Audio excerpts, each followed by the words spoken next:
If you're going to care about the spread of God's glory, that means you have to care about image bearers.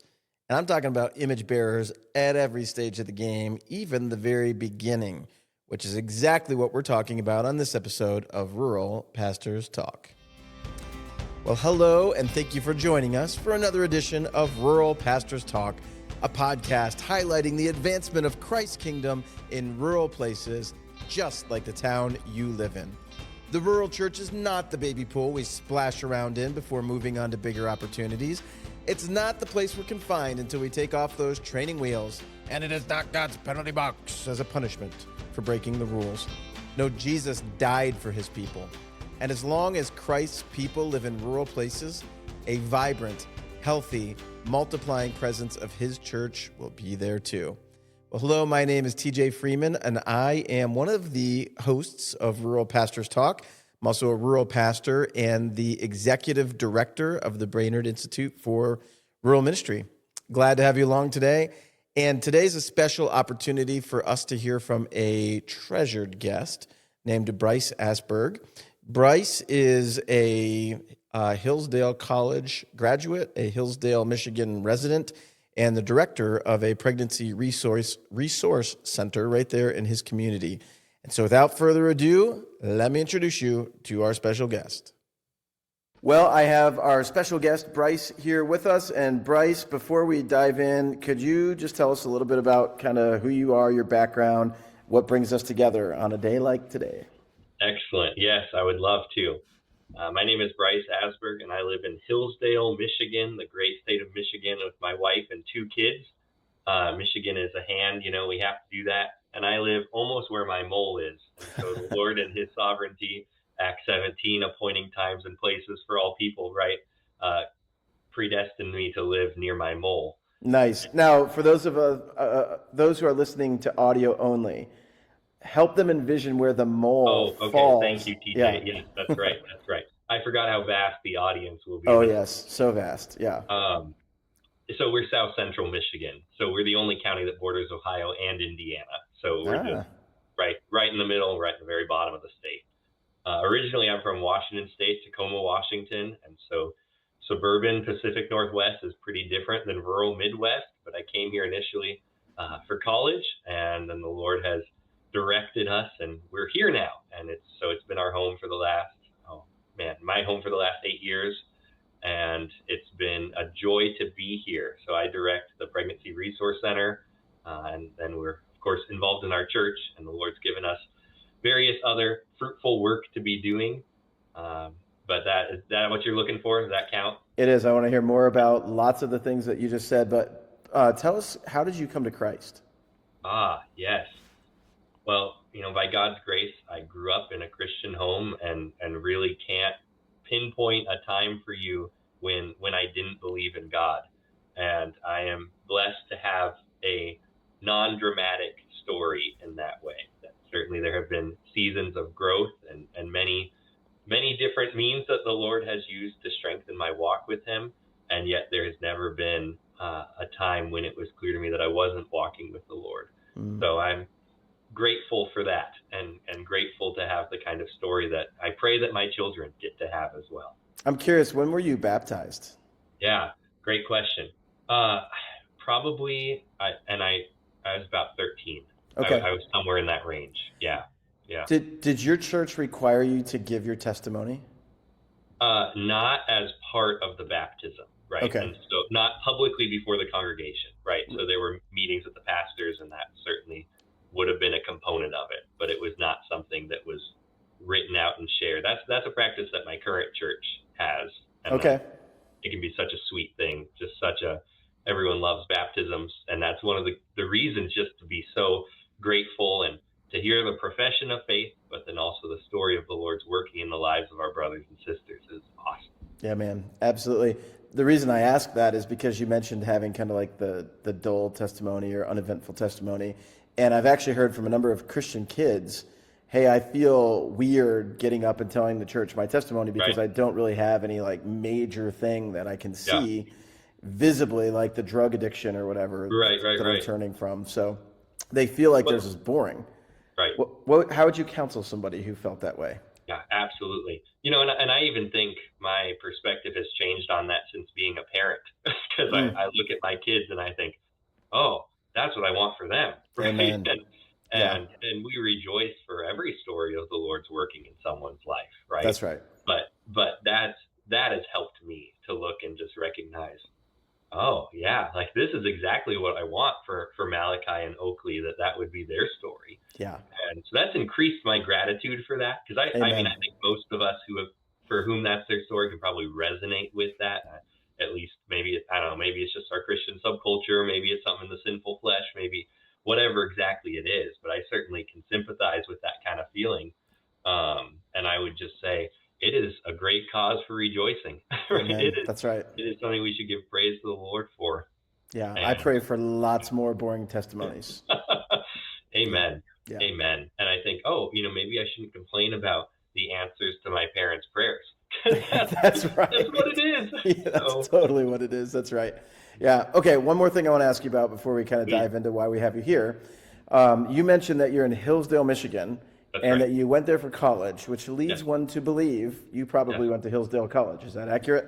That is correct. Yes. All right. Tell us just a little bit about why you wanted to go there and why Yeah. that was a benefit. Right.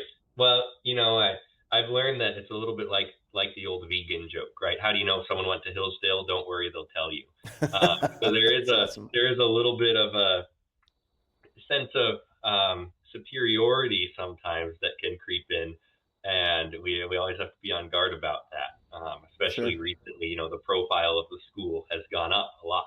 The short story is I applied to 10 schools and I got into 3, and 2 were affordable, and Hillsdale was the better of the 2. Great. I since learned if you're applying to Ivy Leagues, you shouldn't write about abortion in your application essay. So Yes. that's just a free piece of advice for any college-seeking listeners to this, which I'm sure there will be thousands. Oh, Uh, yes. but I had a buddy who was at Hillsdale, and he was always going, "You got to come, you got to come, you got to come." A friend from Bible quizzing, and I said, "Fine." Eventually, I relented. There's an admissions rep 20 minutes from my house in Washington doing interviews, and I thought, I have no excuse not to. This is the That's right. last week of February of my senior year, so I applied basically on the deadline. I visited the school for the first time, and I committed on the deadline day, I think, whenever that was. But Sure. as I visited the school, I really appreciated, like, it was really clear to me that I would be in many rooms where I wasn't the smartest person, Mm. like just obvious. And I Yeah. thought, this is gonna be a really good thing for me. Like, I'm gonna learn so much more if I'm in an environment where there's just a ton of people of Mm. really high caliber, really serious about their faith, serious about their studies. Like, that's gonna be the kind of environment that I want to put myself in. Whereas I was looking at a couple smaller schools, and there wasn't necessarily the same seriousness. I remember one school I visited, and they said, "Oh yeah, this is the library, and uh, no one studies here. It's way too loud," right? Nice. And Great sign. you kind of get the sense of like, I'm not sure that that's the place I want to go pay to study at, right? That's right. Um, and Hillsdale was not like that. I just got a sense for, like, there's a strong Christian community on campus. Like, this is really a place where there's going to be a lot of opportunities to grow in my faith, and I'm going to really be challenged by the things that I learn, and the classes, and all of this kind of stuff. And I found that to be true. I was really, really grateful for the education I was able to receive. Huge blessing. All right, so there are likely some rural pastors listening, since this is Rural Pastors Talk. Okay. Yeah. Though we are probably going to cross-post this on Back to Rurality as well. So there could just be some random Christian people in the middle of nowhere listening. I But love for random Christians. Me too, especially the ones that live in the middle of nowhere. That's right. Our favorites, TJ. Yeah, that's right. So if you were speaking to a pastor or a parent that is considering where their kids or kids in their youth group, whatever, might end up going to school, what's the one plug for Hillsdale that might push them over the edge? Oh, I don't even want to, I don't know if I even want to give a plug necessarily. And I guess I would just say, like, I think every campus you go to is going to have different temptations and different pressures in various ways. And I would say you should know your kid, and you should know the pressures they'll face at whatever campus they might choose. And so I don't even know necessarily that every student should go to Hillsdale or whatever. Like, I mean, Lord give wisdom there, right? That's right. But I would say that, what I already said, there's a lot of serious people, a lot of opportunities to grow in your faith, some really wonderful churches in the community, and that's awesome. And so if those are things you're worried Hillsdale doesn't have, they do have them. There you go. I just want to say you played that very well. So good Thank job. you. Yep, I appreciate Thank it. All right, so we brought you here today to talk about an issue that is important to all of us as believers, or at least it should be very important to us, and that is life. So why would you be qualified to talk about life? Well, in some ways that's a question for you because you put me on your podcast to talk That's about right. it, right, DJ? Yeah, that's right. Yeah. So the Lord has given me a burden for the issue of abortion that there's not a clear human answer for why that would be the case. But just from the moment I heard about it, which is in the context of a presidential election, I asked my parents, why do we vote a certain way? And they explained to me what abortion was. Whoa, that's crazy. That's terrible. I remember sitting in the car before youth group started one day, and I was like, Mom, I'm going to end abortion someday. And she was like, okay, yeah, sure, whatever, Wow. Good, have fun. How old were you? I don't know. I was probably 16 or something. Okay, wow. I don't know. Yeah. Who knows? But, so by the time I was in, like 7th grade, it was a pretty established area of concern for me. And then in high school, I started the pro-life club my freshman year. Side note, really quick way to get popular at a public high school. Just show up and start a pro-life club freshman. Yeah, that's right. Same way you get into Ivy Leagues. Yeah, exactly. People love me everywhere I went. It's amazing. Awesome.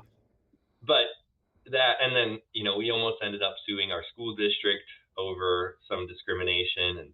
And there's a picture of me on Google Images that when you save it, the automatic title is Abortion Kid. Wow. And once you're on the front page of your local paper as the abortion kid, it's like, there's no going back. That's right. Your colleague's been confirmed. You might as well just own it. Just own it. That's right. All of this is to say, it was a strange series of events that was not anything I planned out, but I believe was the calling the Lord's given me. Mm-hmm. So I've been involved in these issues for, 14 years with some level of activity, and I've interned for a number of different pro-life organizations, and then I've been directing our pregnancy resource center for the last 4.5 years. And that has been, it's been a wonderful thing. And I'm guessing that's probably why I'm on this podcast. That is all right. And I'm glad you answered the question and not me, because I did not know half of that. I did not know you were the abortion kid. Yeah. Yep. I knew that you were working at the Pregnancy Resource Center, and I'm super encouraged by a conversation that we had. So now I'll give my side of the story. Okay. Recently, you and I had a conversation about just kind of rurality in general and thinking about small places and God's glory there. And we connected after you were you heard another podcast by a superior podcaster named Sean DeMars, Room for Nuance. Yeah. And reached out just to say, hey, if I could ever serve your audience in any way, I would love the opportunity to do that. And I was like, man, this definitely would be a great opportunity for us to talk to some rural guys about a topic that we know is important to us, but I think in rural spaces, we're not often sure how to think about it. So I'm going to put you in the hot seat just a little bit and say, in small towns, how big is Hillsdale? So the city is, I believe, 7,000, and then the county is 44,000. Okay, so some people are going to laugh that you said city and then said the number 7,000. So. Oh, really? Okay. Yes. Yeah, I guess so. On this show. Stoplights. That's right. Yep. On this show, you have to give your rural cred. So you would say our little community of 7,000 people. Yeah, there you go. It's funny because we have a city not far down the road from us that has like 30,000 people. And you know what they call themselves? A small town. Yeah. And then people come from like Philadelphia and they're like, this is the smallest little podunk redneck town I've ever seen. And to us, we're like, we're not going there because that's the big city. That's where all the dangerous stuff happens with 30,000 people. So anyway, I'm just, for the sake of our audiences, I'm saying you have good rural street cred there in Hillsdale. In my defense, under Michigan statute, Hillsdale is a city, right? There's different ways to incorporate a municipality. Legally, it's a city. We have a city council, and a mayor, right? And everyone's required to serve on it before they die. Kidding. Yeah, that's awesome. Great. So you there in a smaller place, a place that's probably easy to overlook, have gotten involved with providing resources to people who I assume are on a range of like very happy to be pregnant to very shocked and surprised and not sure what to do going forward. How have you seen the need for something like the ministry you're involved with in a smaller place? Mm-hmm. Yeah, great. In some ways, TJ, it's becoming more and more obvious as the abortion pill is primarily dispensed through telemedicine, right? And that's an unfortunate reality that today every drugstore can be an abortion center, right? And every mailbox can be as well. I mean, in Hillsdale right now, you could go onto the Detroit Planned Parenthood website and have an asynchronous chat where you would text and you would say, I'm looking for the abortion pills. And later someone would text back and say, oh, how far along are you? And as long as you say less than 11 weeks, those pills can be in your mailbox before the week is up.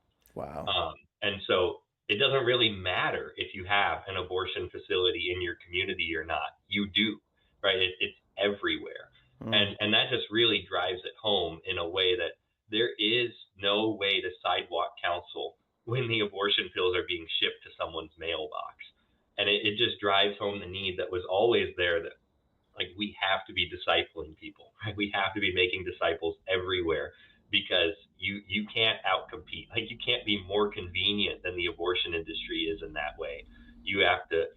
We need people to love the truth, to love the Lord, and to want to do the right thing even when it's hard. And so that's one thing to recognize is, 20 years ago, I mean, even when I started this role 4.5 years ago, it's a lot easier to say, oh, there is no Planned Parenthood in Hillsdale. There is no abortion facility in Hillsdale, and there's never been there. But that's just not the case anymore, right? Every mailbox, every drugstore can be an abortion facility because of the way our country has gone and those regulations. So that's the first thing we have to recognize on this, is it's in our communities more than you ever recognize. And they don't even have to leave our towns to access abortion. Yeah, which I love the point you're making, that this issue was always there. It just wasn't as visible, maybe because you didn't have the Planned Parenthood facility that you could go protest in front of, which I think made a lot of Christians feel like, because I don't see it in my town, I don't have as much responsibility. So what's your argument then to get people to respond to the fact that this is showing up now in the mail? In other words, what are some ways that you would encourage Christians to take a stand against the abortion industry in general, but particularly to serve their community through that stand? Right. Yeah. I mean, that's a huge question. And when I'm an optimist by nature, okay, but I don't think you can look with clear eyes at the abortion issue in the last 4 years and not be discouraged, with the exception of the Dobbs decision, which was a huge gift from God. Go see Kevin DeYoung's article about blowing up the Death Star with the Dobbs decision. It was a perfect analogy. It's just beautiful, right? Yeah. And yet clearly the war isn't over when the Death Star is gone. There's 2 more Star Wars episodes after that. Only That's 2. True. Only 2 more. My confession is I've never seen Star Wars. Okay. Wow. I know. Yeah. I feel a little embarrassed to admit that to you because, you clearly are using it as a good illustration. I know what the Death Star is. Okay. I've heard the Imperial March. Is that the right word for the music? Okay. So, Yep. but there could be 100 movies after it, and I would not have known that. So, well, we'll leave that there, TJ. That's low-hanging fruit, but we'll practice self-control and we'll move on from that. But the analogy holds, and I get your point, saying the analogy holds. So I'm trying to go somewhere, and usually I distract myself, but you're helping me, so thank you. Sorry, brother. Keep it going. No, you're good. So it's rough. Like we are getting our behinds handed to us, right? It's brutal out there. We're losing ground everywhere on the life issue. And I don't say that to discourage, but I think we have to be realistic, which is the fact that our culture is increasingly one that idolizes self to such an extent it's willing to kill to get what it wants, right? And I think that those seeds have been there for a long time, but it's even accelerated over the last 4 or 5 years, and we have to be real about that fact. And so there's a limit to what we're going to be able to do legislatively and politically in the short term. I mean, we even see a White House that is resistant to just simple pro-life reforms that they could do administratively at the drop of a hat. They don't need legislation to do, including rolling back the telemedicine permissions for the abortion pill. That could be done easily, and there's just a lack of will to do that. And why is that? It's because there's a lack of popular support. Right? I mean, we can't be expecting our politicians to be going out on a limb on the life issue. I mean, Christians, yes, should be willing to take bold stands, but generally politicians are only going to go so far, right? And they're reading the room, and they know that there is not popular support for pro-life provisions. And I don't say that to discourage, just to be realistic. When you see across the board in the state of Florida, I believe it was a full 25% of voters voted for Trump and for abortion. They voted for Donald Trump for president and for abortion. Wow. And that is mind-boggling. Right. And we only held that vote because we kept them to 57% or something, and they needed a 60% threshold to enshrine abortion in the state constitution. And so all of that is to say, like, it's really rough out there. And I do think the church is in a season where we need to look first at, are we even maintaining gospel faithfulness within our own communities, right? Do our people know how to answer the hard cases? Do our people know how to think through issues biblically, to respond to them in a way that's truthful, that's clear and compassionate? And our people catechized and discipled well enough to understand that you can't be compassionate without being clear, and that these things are traveling companions, right? And so I guess I would say that's ground zero starting point. And there's been some concerning polling suggesting that among church-going Christians, we're losing significant ground too.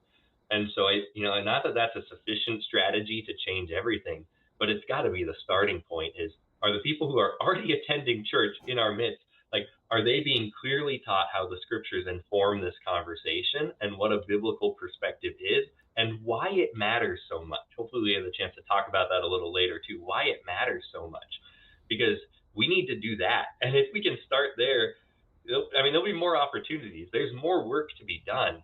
But nothing else is going to be possible if the body of Christ doesn't understand, right, and isn't able to speak with clarity and compassion on these topics. Well, now's as good a time as ever. So why don't we just back into that a little bit and let me pitch that ball to you. Why would you say it matters so much? Sure. I think John Piper is really helpful here. Abortion is about God. And really, there's the division in our world today. I guess there's other ways you could divide it up, but are we the creators of the universe and the creators of our destiny? Or are we receiving the world that God has made? Right? Are we in the posture of recipients of God's gift to us in life, in the world, in the life that we get to live, in every good gift that he gives to us? Or are we the creators of it? It's truly a Romans 1 style rebellion where we see that man in his sinful unrighteousness suppresses the truth about God. And what does he do? He worships and extols the creature rather than the creator, who is blessed forever. He exchanged the truth about God for a lie. He directs his worship to birds and animals and creeping things. And we see in the issue of abortion that we are taking the creator's prerogative and trying to claim it, even though we're his creature. And so you see that a woman and a mother is given the power of life. She has the ability to create life and to take it away. Because is there a life there or not? That is solely determined by the woman's fiat. Right? She is given the power to create life in our society's eyes. And we are taking the power that God rightfully has and claiming it. It is ultimately an act of idolatry. It is a key act of rebellion against the world that God has made and the limits that he has put in place. And a heart attitude that worships God for who he is and gives him the glory as the creator of everything, that heart attitude will reject abortion, because it recognizes that God is the one who creates life. This life has value because it's made in the image of God. And I don't have the power to declare if this child will live or die, or to recognize if this child is even a life or not.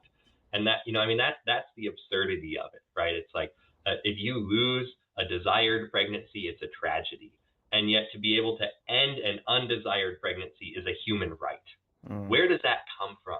That is a fundamental exaltation of the creature over the creator. It's an act of idolatry. It is an idolatrous expression of rebellion against God. And you see abortion all throughout Romans 1 because it's an expression of idolatry. It's a result of idolatry, and it's a manifestation of it. It's an after effect of it too, because we read there that idolatry ends in devastation and death and destruction and murder. And so murder comes about because we are suppressing the truth about God for a lie, and then the result of it is death, right? And the result of it is murder. And so it's there, right? It's there. It's all over the place in Romans 1. So if you were to say to somebody that asked you the question, what's really at stake here? I'm hearing a lot of good things that you're commenting on idolatry and the things that idolatry leads to, but just to boil it down to like lowest common denominator, what's really at stake when we talk about the life issue? Right. God's glory. God's glory, God's reputation, God's authority. Is God the creator or not? Right? And do we have a posture towards him of grateful reception or idolatrous rebellion? It's about God. And obviously there's human rights implications all over the place, right? Downstream of that. And I wouldn't want to downplay those. Those are significant. But at the core of it, it's a question about God and his authority. And as always happens when we rebel against that, death and destruction and injustice follows. Yeah. One thing we talk about at our church a lot is it's not primarily the defenselessness of the child. It is the glory of God first. And of course, the defenselessness of the child matters significantly. We have to stand up for people who are in a place where they cannot stand up for themselves. But there's just one tier higher, which says God made that human in his image for his glory. I mean, that is God's representative right there. And when God's representative's in a vulnerable place like that, then it's like double obligation, I think, to stand up and do something about it. Right. And I think it's clear also, I mean, it's another way to cut through this lie that abortion is not something that the church engages on, right? Mm-hmm. And I think you have a whole bunch of arguments for it, but you boil it down to the greatest commandments, to love the Lord your God and to love your neighbor. And both of those are at stake on the issue of abortion. Are you loving God and giving him the worship that he deserves? And are you loving your neighbor as yourself? And it's like, wow, this issue strikes right at the core of that. And how can you disciple your people to honor the greatest commandments if on this key issue that's thrown in our face all the time, and the image of God is just trampled on at a scale that's almost unmatched in human history? Like, how are we truly discipling our people to be faithful to all that God commands if we're missing this absolutely essential application of the greatest commandments? So help us out for those of us who are kind of like back in the hollers of rural area where no one would even ever dare let us call our little towns a city, not even in Michigan. Yeah. Right. Yeah. So help us out to think through what's some action we can take. I mean, we're not going to go to everybody's mailbox and start, violating federal law and sifting through the mail. Some people would say, the only way to fight this is by standing on the street corners. Others would say, no, we got to be in the church praying. I mean, there's a whole host of things we should be doing. But how would you encourage us in rural places to actually stand up and fight? Mm-hmm. Mm-hmm. Yeah, great. And it is. I mean, I remember having a conversation with my pastor. Yeah, we would be out there if there was a Planned Parenthood in our community, right? We would be organizing prayer rallies and maintaining a presence and all, and it's not. So what do you do, right? I sympathize with that, and certainly I would never discourage prayer. In fact, I would encourage prayer. That's an essential starting point.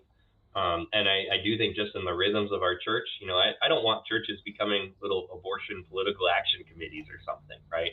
But like we talked about, it's about loving God and loving your neighbor, and people need to know that, and there needs to be outlets in our communities for Christians to understand how to think even into the complexities of this issue beyond just a boilerplate sanctity of life announcement. Are there adult education opportunities? Are those brought up? Does it begin at, are there opportunities in our Christian schools or in our youth groups where these issues can be introduced and thought through? Right? Is there guidance for parents and talking about? So I know we talked about that a little bit already, and that's not really the thing you're driving at, but just to underscore, like, this is an appropriate way for the church to be equipping her people, the Lord's people, to do that. And then pregnancy resource centers are key here because it is an expression of the church where many different churches have come together and have said they're going to hopefully be a healthy parachurch ministry where we're strengthening the ministry of the church, providing specialized care in a specific area, not trying to detract people away from that. But likely your community has something like that that's established already. Typically, they are faith-based and have a pro-life commitment. And that would be a place to start because here's a gospel, hopefully a gospel-focused outreach into your community that's trying to meet these people. And I would just encourage you, you could think, like if you're coming at it and say, okay, well, supposedly if I gave $100 over here, I could save a life from abortion. I think there's reason to be skeptical of some ads that are say things like that. That's another conversation though. But it's not even just about that, because I believe the Lord has called us to love our neighbors. And so, I say all the time, like, it is so much more expensive to reach an abortion-minded woman in Hillsdale. And I own that. Like if you were in an urban area, you could reach women who are thinking about abortion for a fraction of what we spend here in Hillsdale. And so how can I justify it, right? If you're a utilitarian or an effective altruist, you probably can't justify it. And yet justify it on the fact that the Lord has placed us here. He has called us to love our neighbors. And there is nobody else in the world who is fighting for the lives of those neighbors. There is nobody else who is trying to intercede for them. And that's the privilege that we get to have in our communities, is to be there for them. And so find your local pregnancy center and invest in that ministry, right? To encourage them to greater faithfulness and integrity in the gospel, that you could serve and come alongside families who are struggling and strengthen men as well. These are great things. And they're great things to send your people to. I always tell centers, we have to reframe the way that we think about volunteering, because volunteering is not me asking you for something. Because the Lord has called his people to do good works. In fact, God has already prepared in advance the good works that his people are going to do, Ephesians 2:10 says. And Paul emphasizes there, we're God's handiwork. There's a personalness that God has prepared works for us to do. And so this idea of approaching vocation then is one of discovery, not invention. And with that in mind, there are people in our churches who God has wired to minister to men and women in these situations, to walk alongside families, to be there and intervene for the life in the womb, but also to urge the women and men to greater faithfulness. And so what I'm doing, if I go to a pastor and say, we have this volunteer opportunity, is I'm saying, is there someone in your church that we can serve by letting them do what God has made them to do? And anyone who has ever done what God has called them to do knows that feeling, where you're not pressured into something, you're not obligated into something, but you rejoice to do the good works that God has prepared for you. And that's what I want. I often pray. We have a weekly prayer meeting, and I often pray, and I say, Lord, don't let anyone give to us out of compulsion or guilt, right? And because I don't even care as much about these numbers. Like, the Lord is going to take care of that. I want people who give because they love what's happening here, and they rejoice to get to be part of the work that God is doing. And it's the same way with volunteers. And if you've been around long enough, you probably know that you can pressure someone into starting volunteering, but it usually doesn't turn out very well. That's right. And that's not what we want, right? We want people who are serving the Lord ultimately, not us. And that's the foundation that they're going to need to persevere when things are hard anyway. And so I have no idea how this relates to the question that you asked me, but I'm just rambling off on a branch here to say that there's a great opportunity to minister. And it's not a good pregnancy center. It's not going to come to a church and say, we need this from you, right? Because that I don't ever want that to be my attitude toward the bride of Christ. I don't ever want that to be my attitude toward the local church that Christ has established as primary in the lives of believers. In fact, we need to justify our existence as a parachurch ministry in terms of the local church and not the other way around. This is pastor's talk, so I have to say something everybody just said amen to that. Yeah, that's right. But there's a good question that flows out of that, which is, how do you see the relationship between a pregnancy resource center and the church being healthiest? Yeah, great.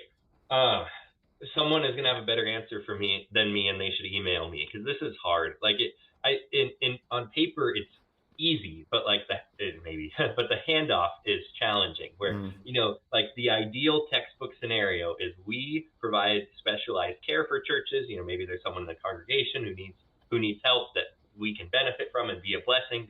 And I come in and I might sometimes preach at a church or teach on some issues that are within our wheelhouse, because pastors will have something to say, but they may not have the time to devote to the complexities like I might, or someone else in a similar role. So those are ways we can help. And then the ideal is someone comes in, they hear the gospel, they become a believer. We walk with them for a little while and we hand them off to a gospel preaching church, and they invest and benefit in that ministry. And of course, the hard part is sometimes people don't want to do that, right? And sometimes people want to keep coming, and maybe they're not Christians, or maybe they are, or maybe you're not sure, and they just want to keep coming to your pregnancy center and meeting with their mentor every week. And that's a challenge, right? That's a hard thing, because you don't want to just push people out the door or something like that, but you also don't want to become a replacement for the church in people's lives. And so I wouldn't say that we figured it out. I would say it's something we're actively praying about, is trying to think through what are ways that, someone, maybe they've come for a year and maybe it's time to start slowing the pace of their meetings, right? Or maybe there's an alumni Bible study that meets once a month instead of a weekly appointment. And we're doing this intentionally to say, we've been so glad to walk along with you, but we are not the solution for all of your discipleship needs in your life, right? God's already provided for that. That's the great news. God has already provided for that, but we can't fill that need in your life. And so I think starting there as a pregnancy center, to just be clear, right? Like a good campus ministry would say, what are we doing here? How are we serving the church?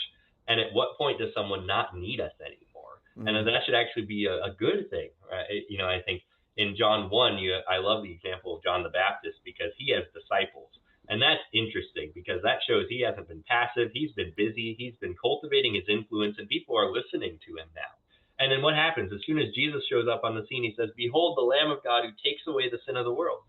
And his disciples don't listen to him. They don't get it, because the next day he sees Jesus and he still has disciples, and he says, "Behold, the Lamb of God who takes away the sin of the world." And then they leave him and they go follow Jesus. And that's the model of Christian leadership and service, that actually says, I want to minister to others, and if they listen to me, not ultimately, but if they listen to me, okay. But what's the point of them listening to me? That they would start listening to Jesus, right? That they would see him. And if they leave me to go follow him, praise the Lord. And there's something similar in a pregnancy center, where the ideal would be, okay, what if the Lord gives us this chance? It can be a wonderful outreach ministry, a chance to witness and to walk alongside these women and men. And then we can point them and say, God has provided for you in the church, right? And we were so grateful to get to walk with you. This isn't the end of our relationship with you, but it does need to change, because we are not everything that you need in your life. And so how do you put that into action? Lord, give us wisdom. That's something we're actively trying to figure out. If there's anything we're doing that's not helpful, if there's any way we could be more helpful, how to put those things into place. And it does become tricky when, it's easier if someone is clearly a believer, and you need to be fully investing in your church, and we're holding you back. But if someone isn't, and you're not sure, and they're just going to not do anything, then all of those are questions that, if any of your listeners have great ideas, they're welcome to shoot me an email or text or something and fill me in. But that's a broad outline, if that's great. What you're looking for. That's helpful. And we'll give your contact information at the end. It'll be on the screen and all that stuff. That's good. Yeah. So the point you're making is that God has more in store than just saving a life.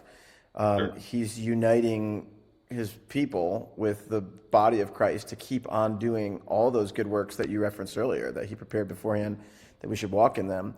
And because you made the connection to God's glory, and God's glory is made visible mostly or primarily through the church, you can see the essence of the necessity of saying we've got to move these people in that direction. But you're also wise to say, hey, we're still figuring out the best way to do that.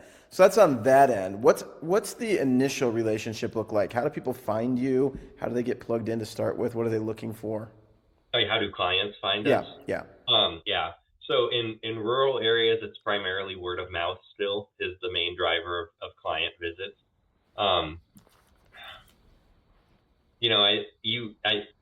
take your beautiful synopsis that you just gave there, TJ, to be a polite way of saying you rambled on for a long time, Bryce. Not at all. Not at all. No, well, I'm very happy to hear all that. I did ramble on for a while. But beautifully. I think I don't think I can answer your question yet, TJ. I think I need to go back a little bit. Sure, go ahead. So I just want to give a really quick overview of some important changes in the pregnancy center world that I think might be helpful for your listeners. So when pregnancy centers started, it was hard to get a pregnancy test. You might have needed an appointment at a doctor's office to do that. We used to kill rabbits for pregnancy tests. Did you know this? I had no idea. No. Yes, I believe the last rabbit test was in the 60s, but they would take a woman's urine and they would inject it into a rabbit's ovaries, and then they would give it, I believe, 2 days, and then they would skin the rabbit, and if its ovaries had enlarged, you were pregnant because there was HCG in your urine. We don't come a long way, baby. Yeah. And so anyway, it was hard to get a pregnancy test. And so the initial model for a pregnancy center was show up in a community and provide free pregnancy tests. And that was a need that everyone needed, whatever they were thinking about abortion or any of that.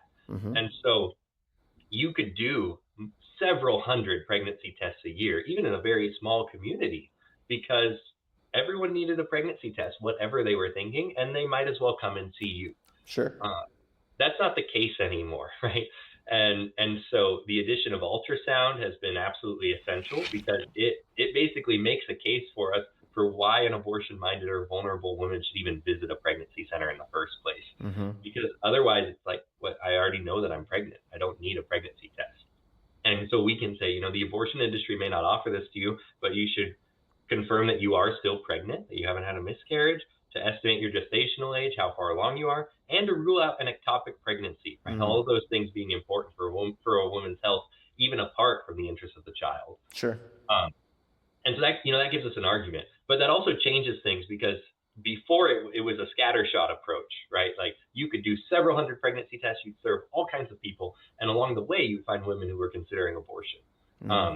And everyone's pregnancy test numbers are down quite a bit because people don't need pregnancy tests, and to the extent you do them, it's just in conjunction with the ultrasound service that you provide typically. Broad brushstrokes, right? But generally. Yep. And so that leaves us in a situation then where we have to intentionally go out and advertise for, like lots of online advertising for abortion-related search terms or this kind of thing, especially since women are looking for abortion online and they're getting it without ever going to a physical facility. And so that makes the online presence absolutely key. And so why do I bring this up? I bring this up because now pregnancy centers don't do all that many pregnancy tests compared to what they used to do. And so you've seen an addition of parenting services. So like we do one-on-one parent mentoring, a big expansion in ministry to dads, fatherhood programs, whatever that might look like, give away all kinds of diapers and baby items. And none of those things weren't there before, but proportionally, I think on average, there's probably more of that than there was before. And so just a grid I propose for how to think about this is the difference between an emergency room medicine and lifestyle medicine. And so an emergency room, every community needs a good emergency room. And that's what pregnancy centers were set up to be, was an emergency room for that woman in the moment of crisis who's deciding if her baby will live or die or not, what she's going to do. And pregnancy centers absolutely have to meet that need. They have to meet that need. Why? Because nobody else will. That's why pregnancy centers were started. And if we don't do that, nothing else will happen. Yeah. And the lifestyle medicine component, this might be education, like an abstinence educator, sexual risk avoidance education, parent mentoring, trying to strengthen the family and help families out of dangerous situations or situations where they might be more likely to consider abortion. And all those things are wonderful and can be very pleasing to the Lord. And yet, in a sense, they're less essential to the pregnancy center identity because it's not directly why we were started. And there's obviously other key players in that field, right? Like there's a key role for the church, and there may be other agencies that are meeting that need as well, or trying to help parents parent well and love their kids. And so I just bring that up to say that the emergency room need is key for a pregnancy center. And even in a rural community, it can be confusing because that's not the main reason people visit your center. That if you're in a small town or a small county, that will never drive your client numbers because there aren't enough women getting abortion for it to drive your client numbers. And that's not a bad thing, and that's not something to be ashamed of.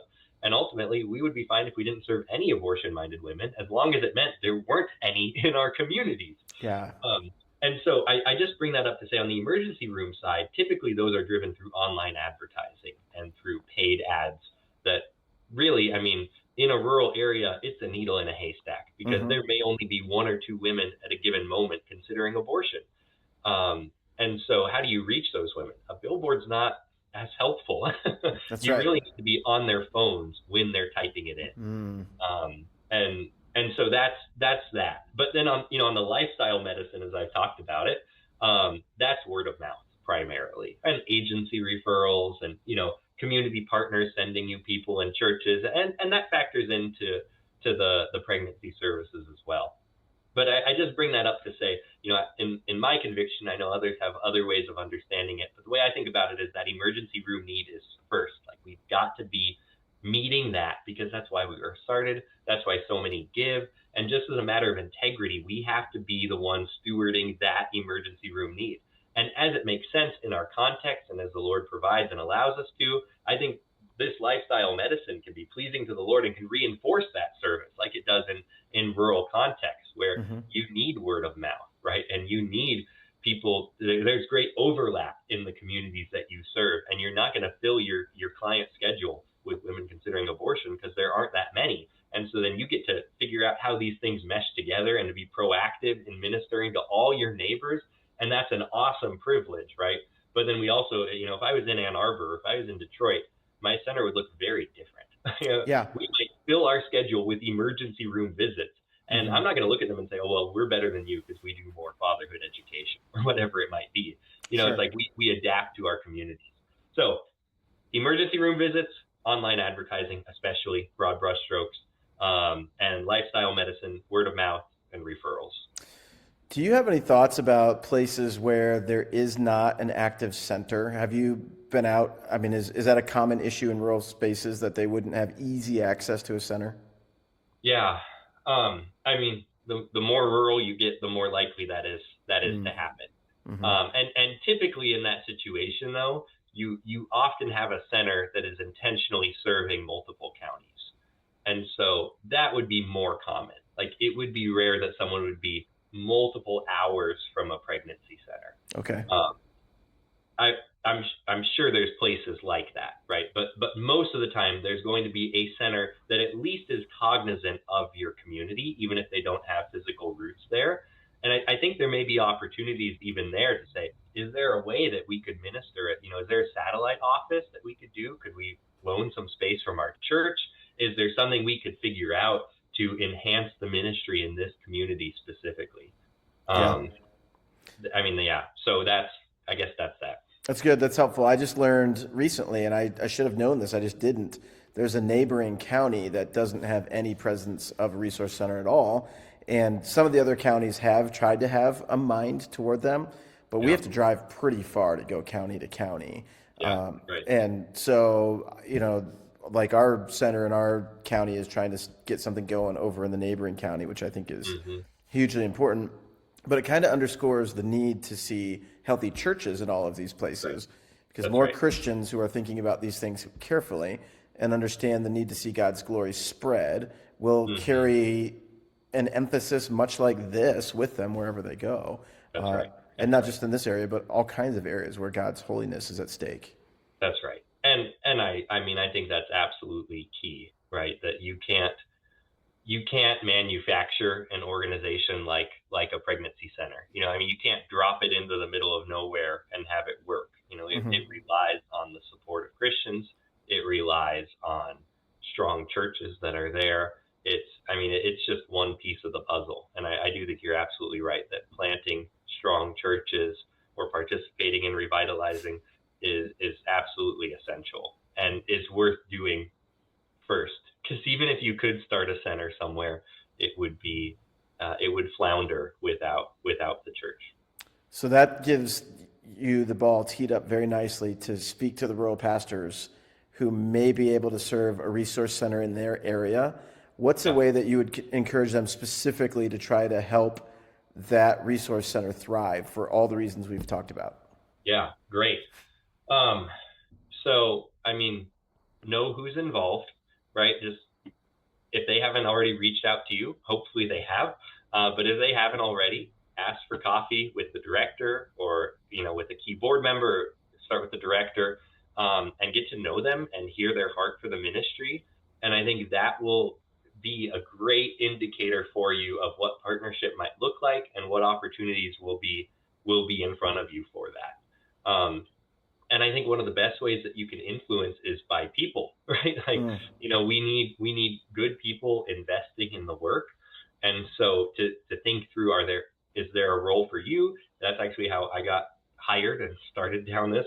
One of my pastors was serving on the board and then connected me to a need. And here I am.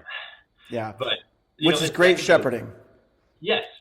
And that can be an awesome thing. Like it comes down to, it's not guilt. It's not laying up burdens on people who are already busy. It's none of that. It is stewarding the people God has given you. It is equipping them. It is launching them into the works that God has prepared for them. And so figure out what opportunities there are where people you have can meet needs that are over there. Not just asking you to do more, of course, but personnel is an absolutely huge one. Is there a role for board members? Is there a need for what kinds of volunteers does that look like?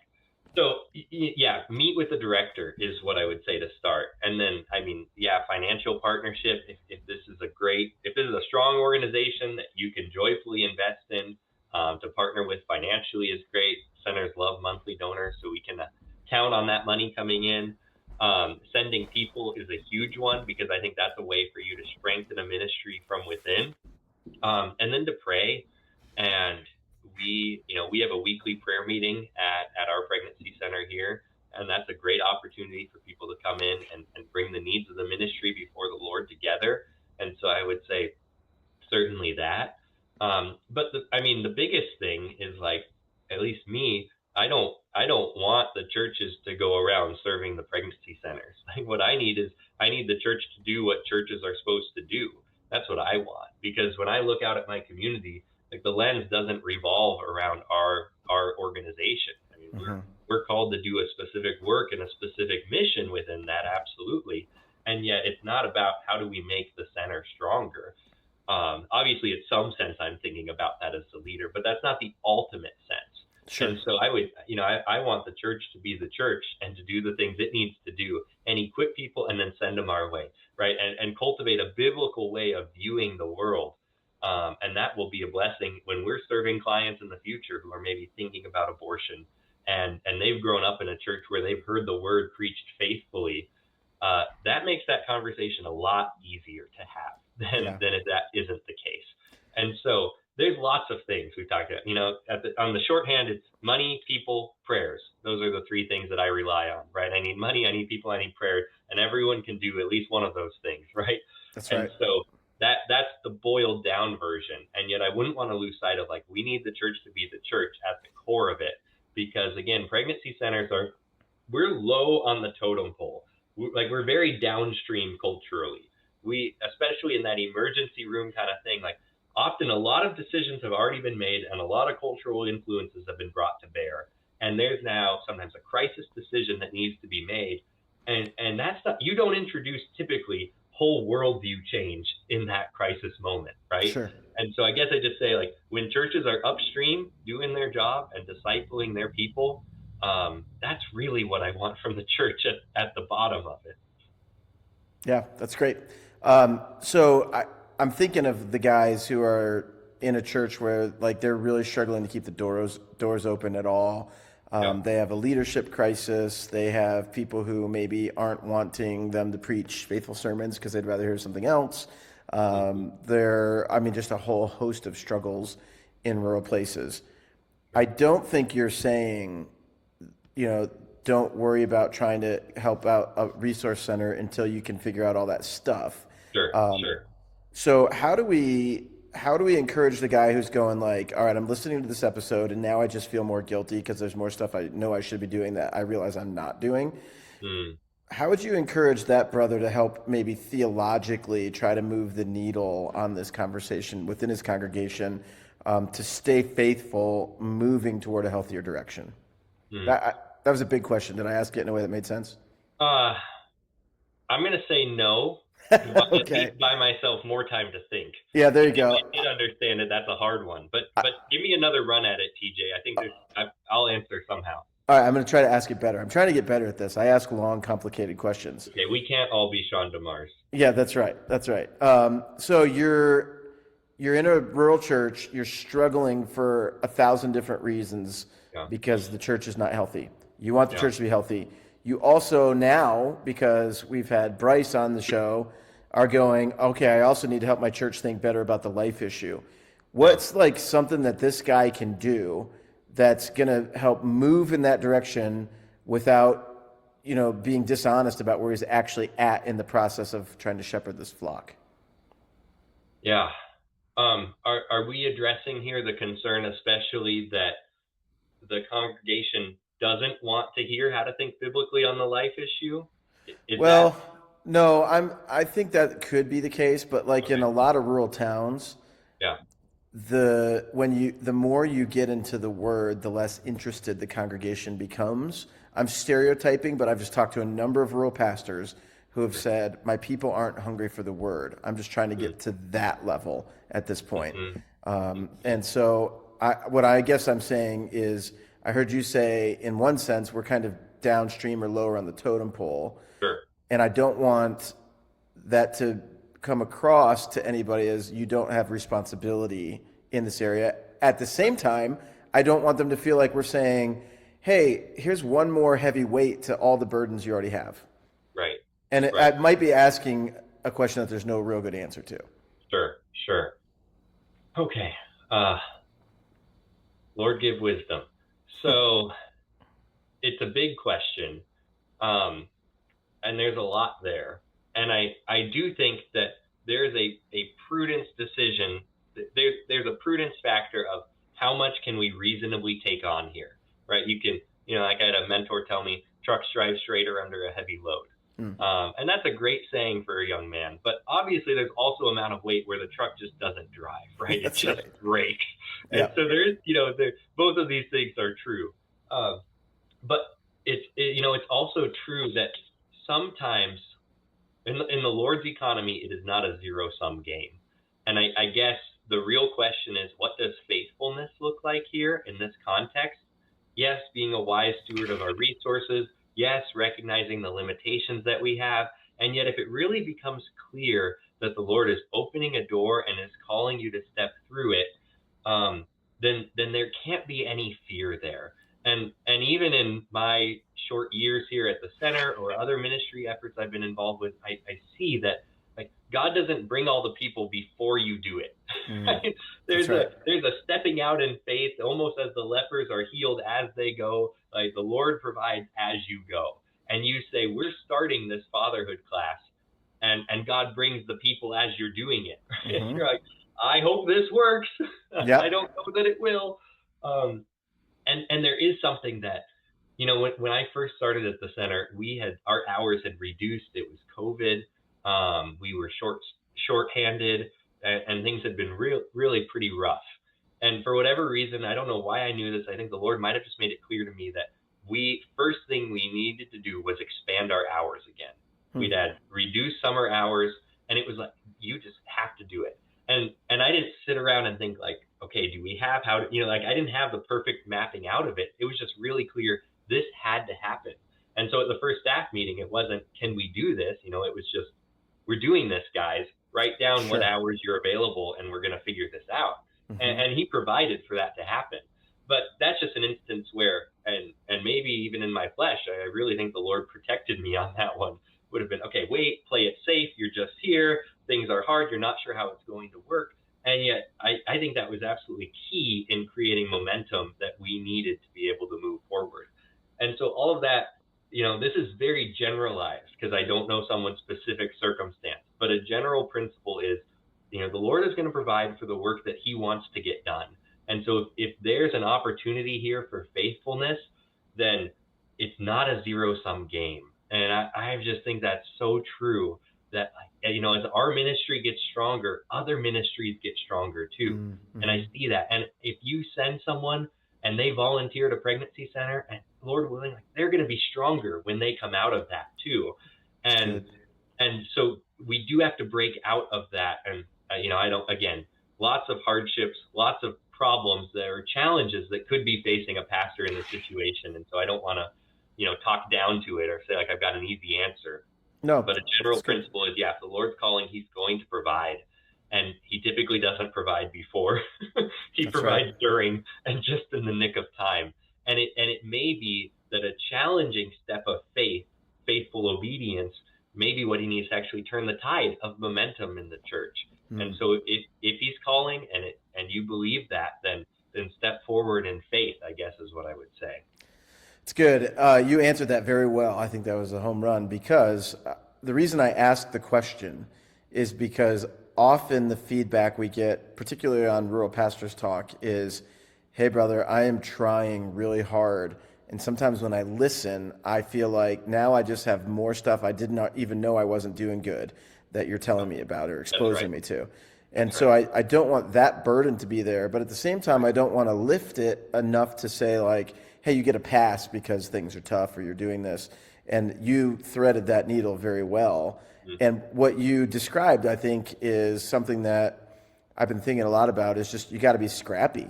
You just have to get in there and figure it out and trust the Lord and not have it all figured out, but do your best to be faithful. And you got to be a little scrappy along the way to make that work. And that's not just in rural places. I think that's everywhere.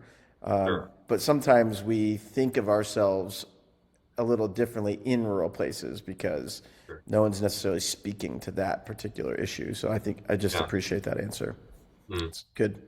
Yeah, it is. I mean, we do have to be scrappy. I remember when I looked up and I was like, wow, there are 20 lawyers in my county. And for some, that probably seems like a lot.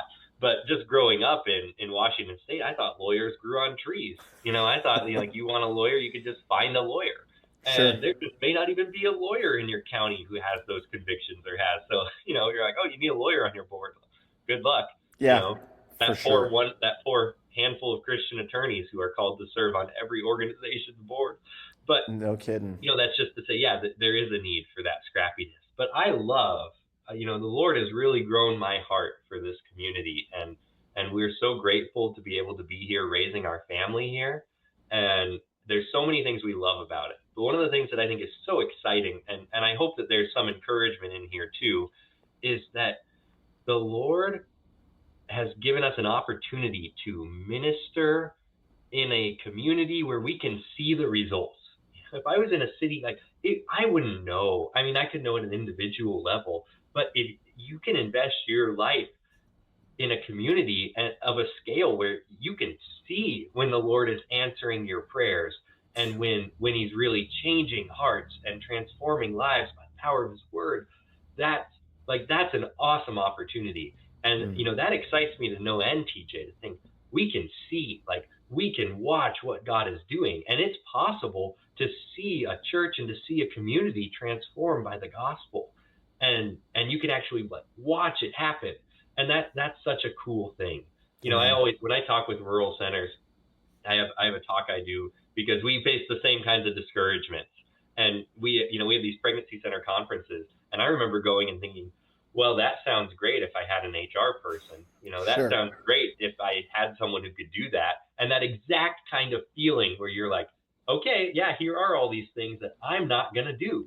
Glad to know that we could be sued for that too, or whatever it might be, right? Right. And so I do sympathize with the heart of that pastor.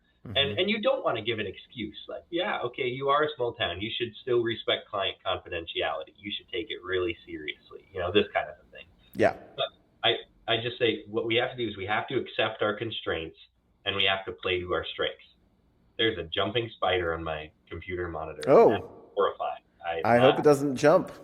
It's jumping between my monitors, but hopefully not on me. Oh, man. If I shriek, you'll edit that out, right, TJ? So we'll see. It depends on how high pitched it is. That's exactly right. Good.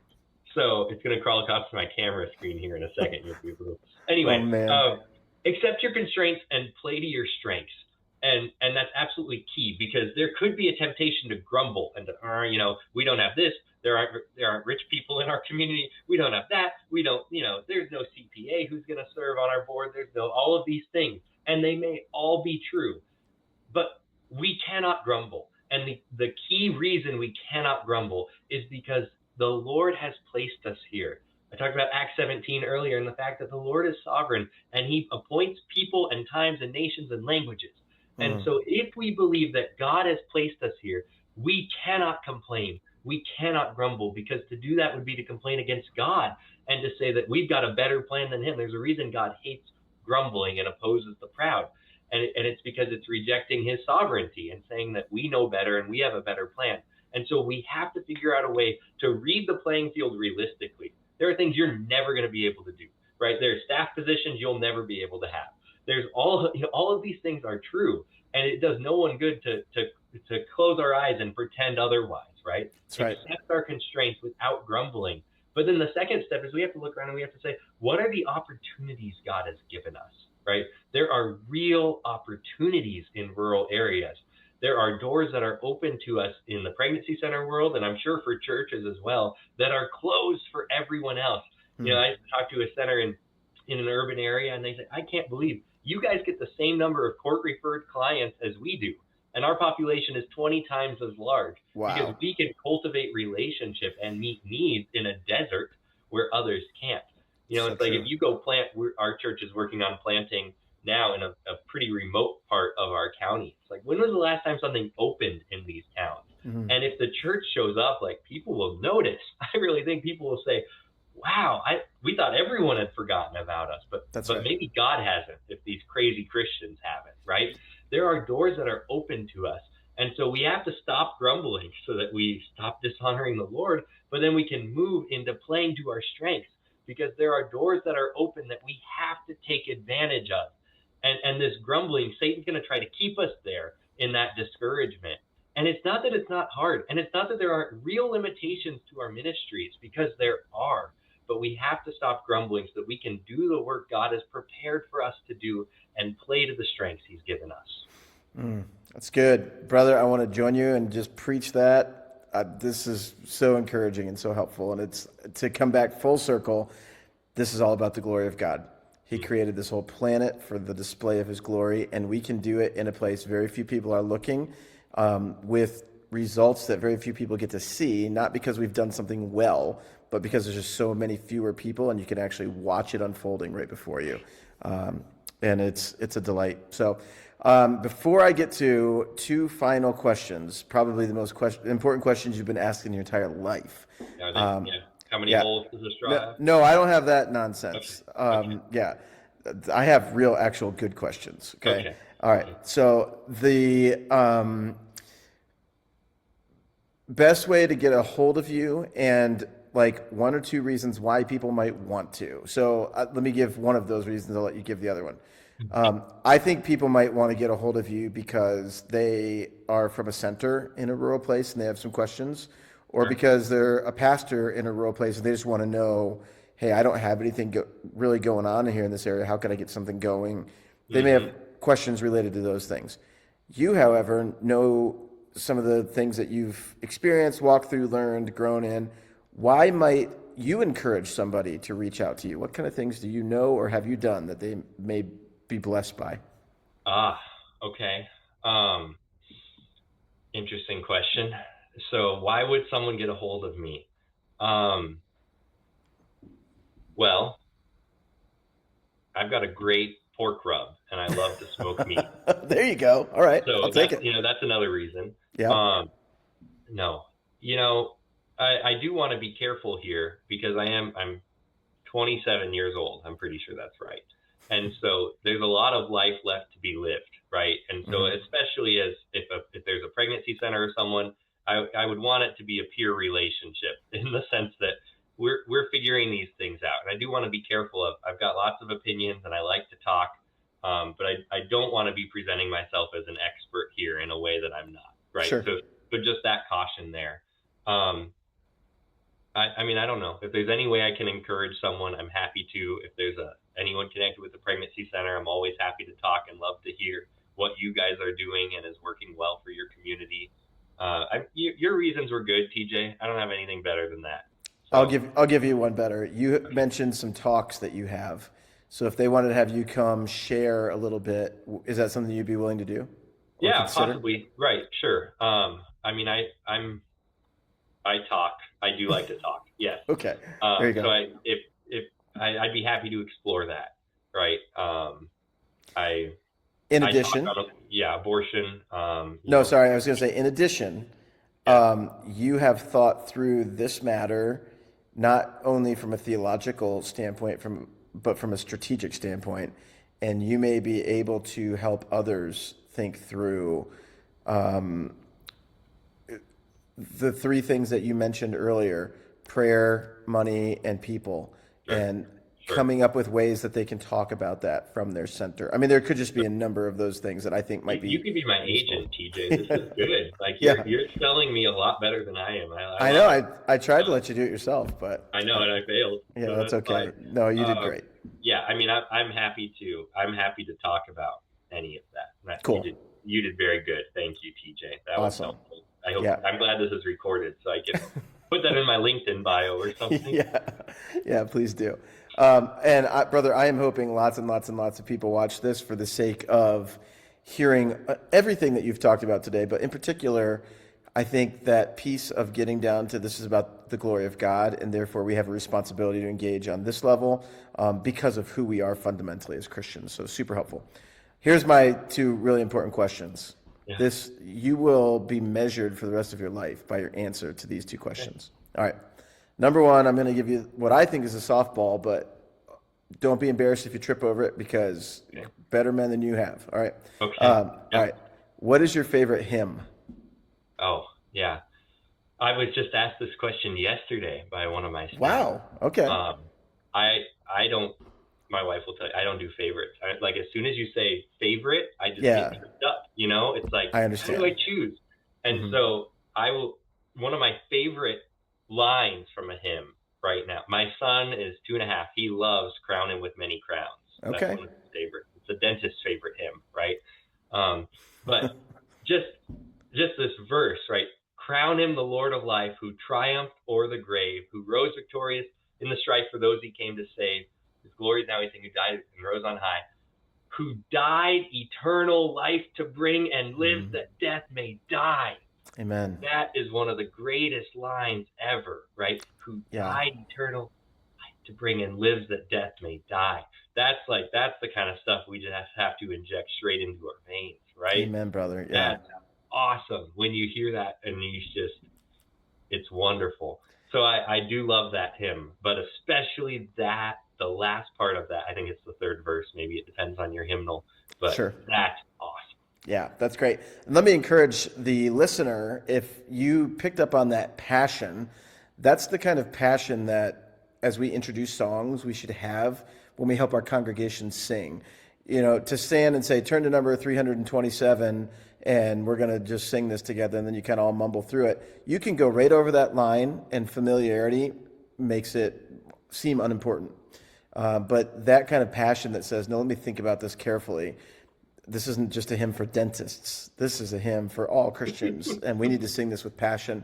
And then when they get to that line, having heard you just reference it, it's going to mean more to them. So I would just encourage the rural pastor listening, take the opportunity to just express it like that. That's a big part of why I ask this question of everyone. Now, the second question is actually much harder and more soul-oriented. So it will reveal everything I need to know about you. Okay. And it's your favorite, so don't give me any nonsense about not liking to tell me your favorites. All right. Okay. What is your favorite ice cream? Oh, I can't tell you I have two. So there's this ice cream place here. It's called the Other Side. It's in Jonesville. I call it a suburb of Hillsdale. Technically, it's a separate city. Okay. They get mad about that because there's 6,000 people and we're 7,000. Right? Nice. But yeah. It was on one side of the street, the highway, and then it moved to the other side, and they named it the Other The Side. Other Side, yeah. And my wife and I went there on our first date, and I got coconutty, and she got Michigan pothole. And those to this day are still our two favorite flavors. But Wow. Michigan pothole does edge in front.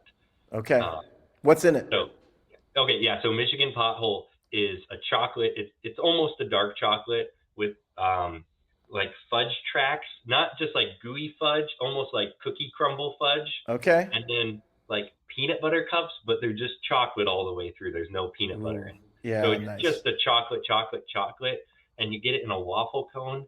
And if you're ever driving through Jonesville, Michigan, a kid scoop in a waffle cone is the same amount of ice cream as a single scoop in a cup. And it's 25 cents cheaper, and you get a waffle cone.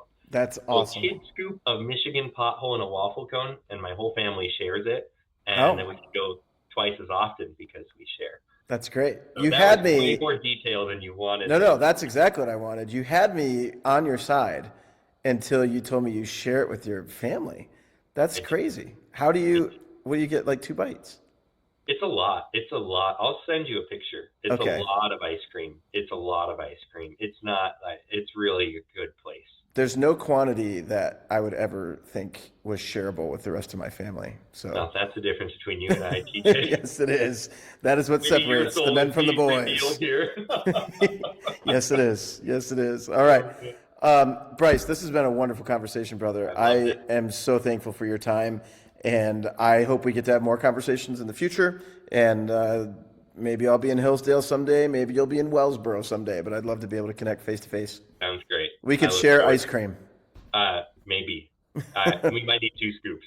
Yeah, we would definitely need 2 scoops. So, all right, brother. Well, God bless you. And thank you for, you know what? I was going to give you a chance just to mention, how can people get a hold of you? Sure. Great. So they can email me, Bryce. Which email do I want to give? Bryce at helping hands, plural, PRC, PaulRobertCharlie.org. That's our pregnancy center there. Bryce at BRYCE, Bryce at helping hands, PRC, PaulRobertCharlie.org. I'm also on LinkedIn, pretty big following there. Facebook, really all over the web. Yeah. Great. Awesome, brother. Well, again, thanks for your time, and God bless. Hope you have a good rest of your day. Thanks, TJ. You as well. We'll see you. Whoa. You know what that sound is? That is our SOS. And here's what I'd like to ask you to do. If you could please help us by sharing this episode with someone, that would be awesome. That's the first S. I think it's supposed to be the last one, but I'm leading with it this time, and no one's here to stop me. Then you could offer a review. It really helps us to have 5-star reviews on the old algorithms. It's been a minute since we've gotten one of those. So if you're feeling that nudge, I see that hand. Just come on forward. No one looking around. Leave that 5-star review. We would really appreciate that.